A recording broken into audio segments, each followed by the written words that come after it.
Hi everyone. This short video is meant to accompany the handout entitled How to Succeed in Language and Culture that you can find in Canvas.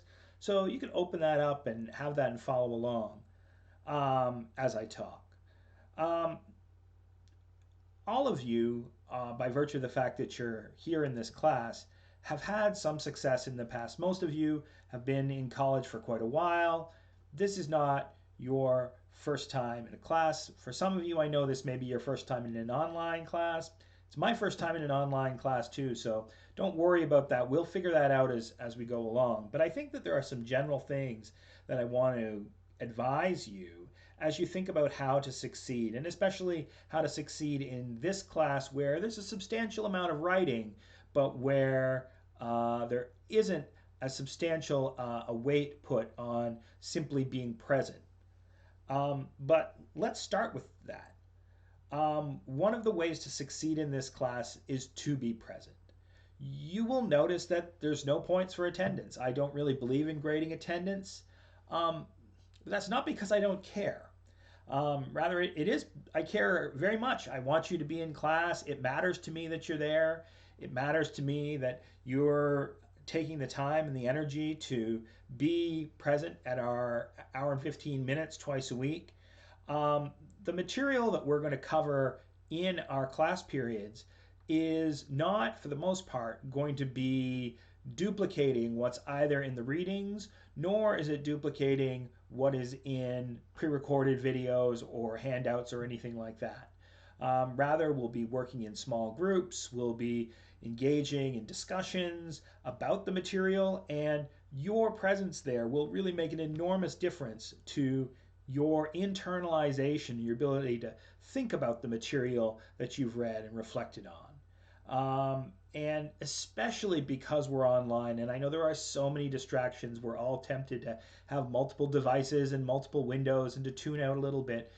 It's really, really important that you should be in class as often as you possibly can. Of course, I understand that not everyone can be in class 100% of the time. That's a goal.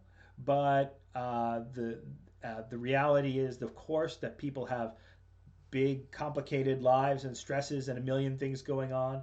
And if you're not able to come, then all I ask is that you shoot me an email in advance and say, "Hey, Dr. Chrisomalis, I can't be in class this, today or this week. I don't need a big long explanation. I don't need a big rationale. But it's because I care that I'd like to know that you're not going to be there and that you're taking it seriously. Even taking the time to shoot me an email for 2 minutes, that matters, and it matters to me. And one of the ways I'll show that it matters is I guarantee you that if you're not in class, but you email me in advance and say that, you'll get a response from me. It won't be a long thing. It'll just be, hey, thanks for letting me know.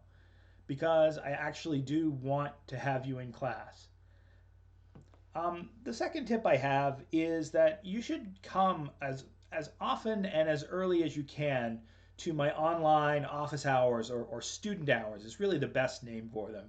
Uh, I'm working from my home office right now. You're not coming to my office. But really the whole idea of office hours is it's very abstract, and I don't know what it means to you. But really, the hours I have outside of class on Tuesdays and Wednesdays are student hours. They're meant to be for you. And so, why not within the first 3 weeks, 4 weeks of class, resolve to come by the open Zoom meeting and just come by to discuss some point, to ask a question, to do whatever you want. My time is here for you. Um, it really is my desire to help you guys succeed. And students who actively engage with their professors are more successful in a class like this one than those who don't. And this is your best opportunity to get one on one FaceTime with me and to get questions answered and to help me to help you. The third is really tough because I'll admit that I don't do this in my ordinary life as well as I should, which is to take thorough notes. Um, we all read books, we all watch YouTube videos, and for the most part, We just let them passively wash over us. And I think, that's fine if you're, watching a video of some guy crushing thing in a hydraulic press, or if you're, reading, the whatever fiction you like to read. For online coursework like this, it's important that you take some written notes. And I want to stress, it's not just about having the notes. The reason that you want to take notes is that writing is a form of thinking. Writing is a cognitive tool. And your understanding will become deeper when you write it down, and it will grow when you read and review those notes. And this isn't about handwritten versus typed notes. I don't care about that. But it will be really useful to you if you're making some notes during our class periods and while you're watching videos and while you're doing readings. They don't need to be extensive. They don't need to write you don't need to write every single thing down, but just something so that your mind is active as you're engaging with the material. Fourth is to get to know and work with others. I will never grade you on somebody else's work. In other words, there are no group assignments where you're dependent on someone else for your grade. However, in class, in our class meetings on Zoom, we're going to get into breakout groups all the time and work on handouts and discuss ideas and do that kind of thing. It's going to be really important that you get comfortable with spending time with and discussing with people in your class about things about this course. In particular, the final exam, which is very unusual, it's a take-home exam in which discussion with your colleagues is specifically encouraged. I want you to talk to one another about your answers to the exam. And so getting into that habit now is going to be really useful for you to succeed. The last thing, and this goes without saying, but this course will take a substantial amount of time.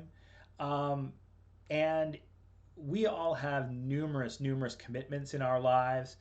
I recognize that you're balancing course load, work, family, other obligations, but you'll get more out of this class the more time you're able to put into it.